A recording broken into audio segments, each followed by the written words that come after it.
बिस्मिल्लाहिर्रहमानिर्रहीम, अस्सलाम वालेकुम। This is me Aamir Nazir. Welcome to my YouTube channel. जैसा कि आप सब जानते हैं कि बीकॉम के एग्ज़ाम्स करीब हैं और अकाउंटिंग के जितने भी टॉपिक्स हैं उसमें जो सबसे ज़्यादा प्रॉब्लम स्टूडेंट्स को होती है वो है एडजस्टिंग एंट्रीज़ का टॉपिक। एडजस्टिंग एंट्रीज़ अगर आपको नहीं आती है तो आप इनकम स्टेटमेंट नहीं बना सकते, आप बैलेंस शीट नहीं बना सकते, क्योंकि इनकम स्टेटमेंट और बैलेंस शीट बनाने से पहले एडजस्टिंग एंट्रीज़ का बनाना बहुत ज़रूरी है और आपको आना भी चाहिए। अब सवाल ये पैदा होता है कि एडजस्टिंग एंट्रीज़ क्या होती हैं।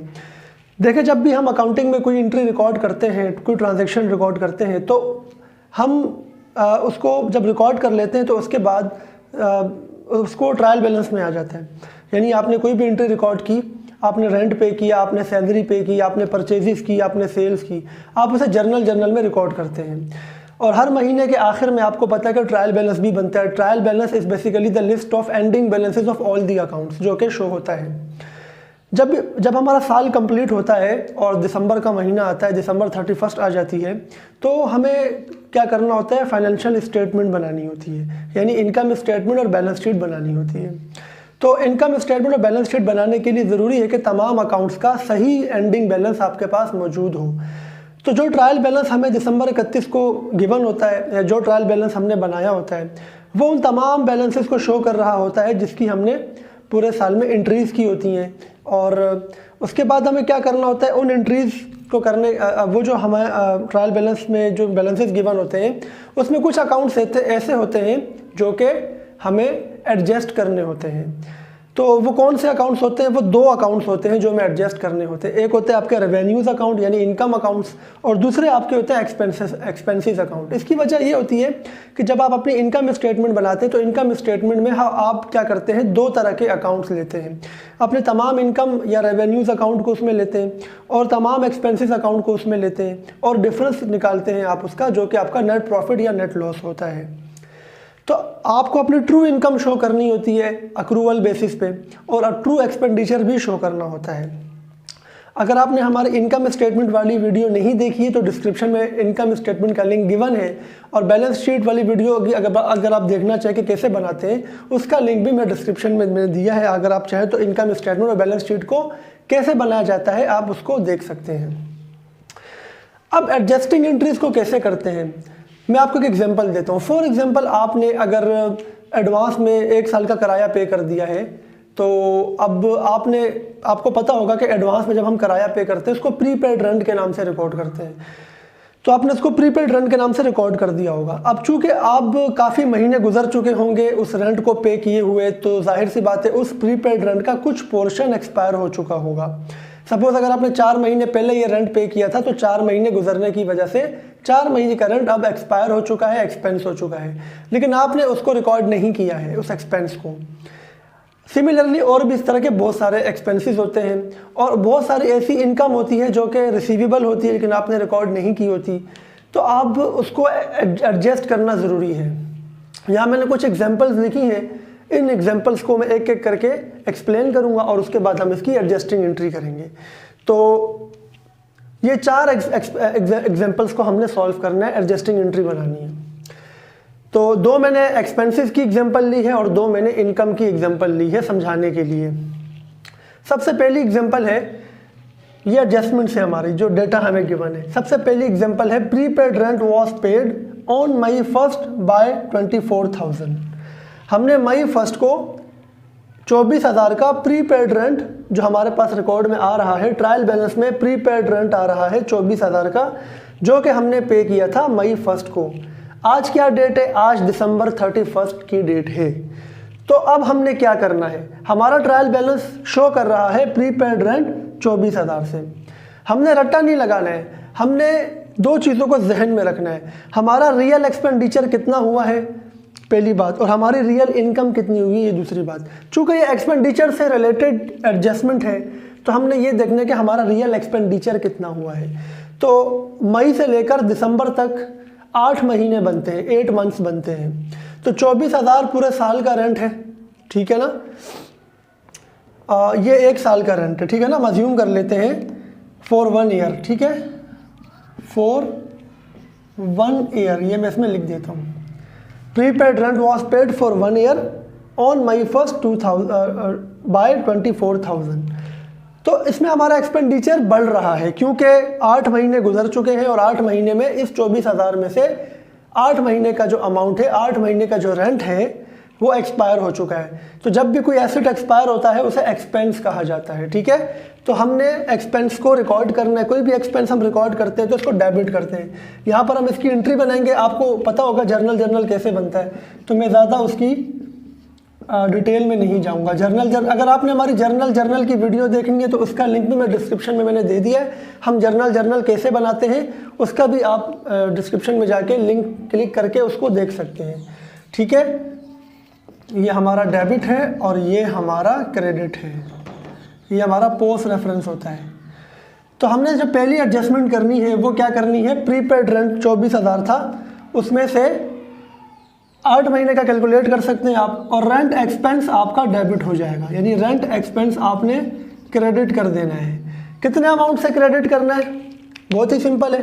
24,000 जो है हमारा, ये 12 से आप डिवाइड कर देंगे तो 1 महीने का रेंट पता चल जाएगा आपको।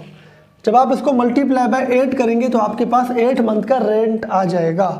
तो 8 मंथ का रेंट कितना आएगा, 16,000 आएगा। तो 16,000 से आपने रेंट एक्सपेंस को डेबिट करना है।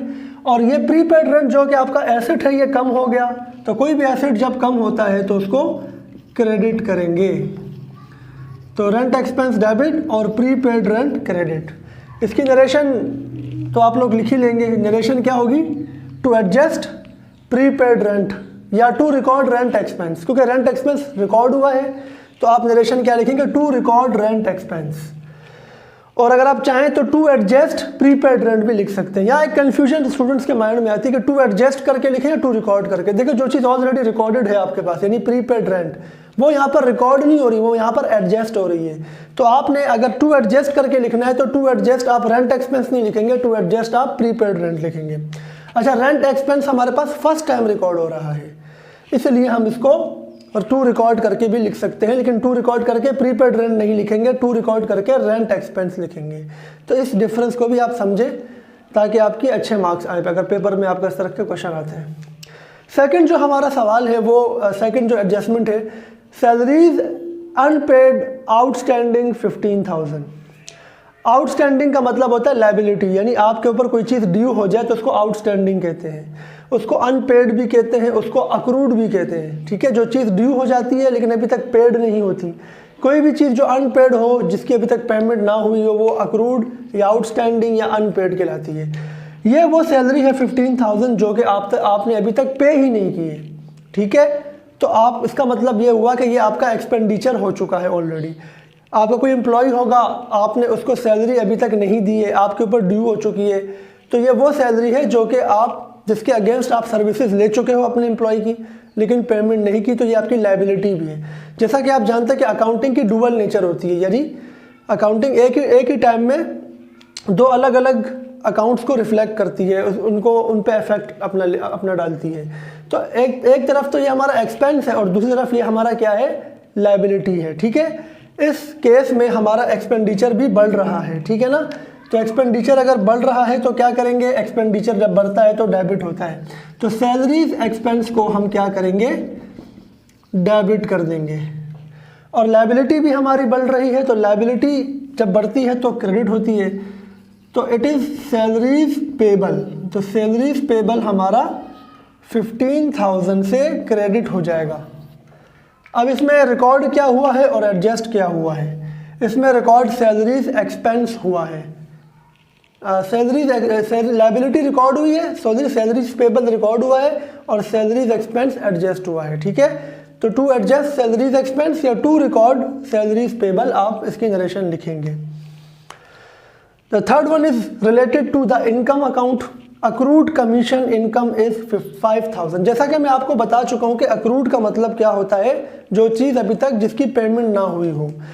इसका मतलब यह है कि चूंकि ये हमारी इनकम है तो हमने इसकी पेमेंट रिसीव करनी है। अगर ये हमारा एक्सपेंस होता तो इसका मतलब है हमें इसकी पेमेंट करनी होती, लेकिन चूंकि ये इनकम है, इनकम वो होता है जो आप रिसीव करते हैं, ठीक है। सर्विस कोई प्रोवाइड की होगी, कोई कमीशन आप उसके अगेंस्ट आपका बना होगा और वो कमीशन अभी तक अनपेड है, यानी आपको अभी तक पेमेंट उसकी नहीं हुई है। तो जो चीज़ आपको रिसीव करनी हो उसे रिसीवेबल कहते हैं। यानी मुझे किसी बंदे से पैसे लेने हो और अभी तक मुझे उसके पैसे ना मिले हों, कोई कस्टमर हो सकता है मेरा, ठीक है, तो वो रिसीवेबल कहलाता है। तो इस एंट्री के अंदर हमारा कमीशन रिसीवेबल जो कि हमने किसी से लेने हैं वो रिकॉर्ड होगा। यानी रिसीवेबल क्या होता है, एसेट होता है हमारा, क्योंकि ये जो ये हमारे पैसे हैं हमें किसी बंदे से लेने हैं, तो जो हमें किसी बंदे से लेने होंगे वो हमारे लिए क्या होगा, रिसीवेबल होगा, एसेट होगा। ऑन दी अदर हैंड ये हमारी इनकम भी है, क्योंकि ये इनकम हमारी काउंट हो चुकी है, ड्यू हो चुकी है, तो कमीशन इनकम भी रिकॉर्ड होगा। यानी इसकी अगर हम एंट्री बनाएंगे तो क्या एंट्री बनाएंगे, हम इसकी एंट्री बनाएंगे कमीशन रिसीवेबल डेबिट और कमीशन इनकम क्रेडिट, क्योंकि हमारा एसेट इसमें बढ़ रहा है और हमारी इनकम भी इसमें बढ़ रही है। तो जब हमारी एसेट बढ़ता है तो डेबिट होता है और हमारी इनकम जब बढ़ती है तो क्रेडिट होती है। तो 5000 से ये एंट्री हम रिकॉर्ड करेंगे। The last one is unearned commission. ऐसा भी होता है कि हम किसी से एडवांस में कमीशन ले लेते हैं। फॉर एग्जांपल मैं स्टेट एजेंसी अगर चला रहा हूँ और मैंने किसी का प्लाट बिकवाना है, तो मैंने उससे एडवांस में कमीशन पकड़ लिया, उस कमीशन को अनअर्न्ड कमीशन कहा जाएगा, because this commission has not been earned yet. जब तक हम कोई सर्विस प्रोवाइड ना कर दें या कोई गुड्स डिलीवर ना कर दें, तब तक जो पैसे हमने लिए होते हैं वो हमारी लायबिलिटी होती है, एडवांस फ्रॉम कस्टमर होता है, ठीक है। लेकिन यहाँ लिखा हुआ है unearned commission of 2000 included in commission income. हमने अपनी कमीशन इनकम ट्रायल बैलेंस में रिकॉर्ड की हुई है। आपके पास जो ट्रायल बैलेंस पेपर में होगा उसमें कमीशन इनकम आपके पास एक बैलेंस शो हो रहा होगा, कमीशन इनकम का 10,000 शो हो रहा होगा या 20,000 शो हो रहा होगा। लेकिन वो ये कह रहे हैं कि उस अमाउंट के अंदर 2,000 का जो अमाउंट है वो अनअर्न्ड है। इसका मतलब ये है कि हमने कमीशन लिए होंगे मुख्तलिफ लोगों से, वो हमने रिकॉर्ड कर दिया होगा कमीशन इनकम के नाम से, लेकिन 2,000 रुपये वो होंगे जो हमने किसी से एडवांस भी ले लिए होंगे, काम अभी तक उसका नहीं किया होगा। तो वो जो 2,000 का अमाउंट है वो हमारी इनकम नहीं बनी अभी तक, वो हमारे लिए स्टिल लायबिलिटी है। तो इस एंट्री में हमें ये समझ में आ रहा है, इस डेटा में हमें ये समझ आ रहा है कि ये लायबिलिटी अनरिकॉर्डेड है, ये लायबिलिटी हमने रिकॉर्ड नहीं की बल्कि इसको हमने इनकम में डाल दिया था। जो अब हमें क्या करना होगा, अब इस इनकम को कम करना होगा 2,000 रुपये से। तो इनकम जब कम होती है तो डेबिट होती है, ठीक है। तो कमीशन इनकम को डेबिट करेंगे और उसके बाद अगर आप देखें तो आपकी लायबिलिटी बढ़ रही है, क्योंकि ये लायबिलिटी आपने अभी तक कमाया नहीं है, ले तो लिया है, कमाया नहीं है, तो ये लायबिलिटी आपको शो करनी होगी। तो लायबिलिटी जब बढ़ती है तो क्रेडिट होती है, तो हम क्या करेंगे, अनअर्न्ड कमीशन को क्रेडिट करेंगे। कितनी अमाउंट से करेंगे, 2000 से करेंगे, ठीक है। तो ये हमारी 4 एंट्रीज थी। मैंने ये सवाल इसलिए करवाया ताकि आपको एक रफ़ आइडिया हो सके कि हम किस तरीके से रियलाइज़ करते हैं अपनी इनकम को और अपने एक्सपेंसेस को। बिकॉज आपकी एडजस्टिंग एंट्री का मकसद ही ये होता है कि आप अपनी इनकम को और अपने एक्सपेंडिचर को रियलाइज़ करवा सकें कि रियल एक्सपेंडिचर कितने हुए हैं, रियल इनकम कितनी हुई है। और चूँकि हमारी जो अकाउंटिंग होती है वो अक्रूवल बेसिस पे होती है। अक्रूवल का मतलब ये होता है कि इनकम को हम रियलाइज़ कर लेते हैं जब हम सर्विस प्रोवाइड कर लेते हैं, चाहे पैसे मिले हों या ना मिले हों। सिमिलरली एक्सपेंडिचर को हम काउंट कर लेते हैं, रिकॉर्ड कर लेते हैं, चाहे उसकी पेमेंट हमने की हो या ना की हो, तो ही हमारी इनकम स्टेटमेंट हमारी ट्रू इनकम बताएगा। अगर मैंने किसी से एडवांस पैसे ले लिए, जैसे हमने लास्ट वाली एंट्री में सीखा कि 2000 एडवांस लिए थे, मैंने उसको अपनी इनकम से निकाल दिया क्योंकि वो मैंने उसके अगेंस्ट काम नहीं किया, वो एक्टिविटी नहीं की जिसके लिए मैंने पैसे लिए। सैलरी की जिस तरह हमने एंट्री की, तो सैलरी वाले केस में हमने पैसे नहीं दिए अभी तक, लेकिन हमने इसको अपना एक्सपेंस माना, तो एक्सपेंस को डेबिट किया क्योंकि हमने वो एक्टिविटी सामने वाले से करवा ली है। तो इससे हमें ये पता चलता है कि कोई भी एक्टिविटी जब परफॉर्म हो जाए, चाहे वो एज अ इनकम हम परफॉर्म करें कि हम इसके अगेंस्ट इनकम होगी, या चाहे हम वो किसी और से परफॉर्म करवाएं कि उसके अगेंस्ट हमें पेमेंट करनी होगी, तो दोनों सिचुएशन में वो रिकॉर्ड होनी चाहिए। नहीं है तो हमें एडजस्टमेंट्स करनी पड़ती है। आफ्टर एडजस्टमेंट्स हम इनकम स्टेटमेंट और बैलेंस शीट बनाते हैं, और अगेन इन दोनों के लिंक में डिस्क्रिप्शन में दे चुका हूँ, आप वहाँ से भी देख सकते हैं। तो उम्मीद है कि आपको एडजस्टिंग एंट्री का कॉन्सेप्ट समझ में आया होगा। तो इंशाल्लाह नेक्स्ट वीडियो में मिलते हैं। नेक्स्ट वीडियो में हम मज़ीद अकाउंटिंग के किसी इम्पॉर्टेंट टॉपिक को डिस्कस करेंगे। अपना ख्याल रखिएगा। अल्लाह हाफिज़।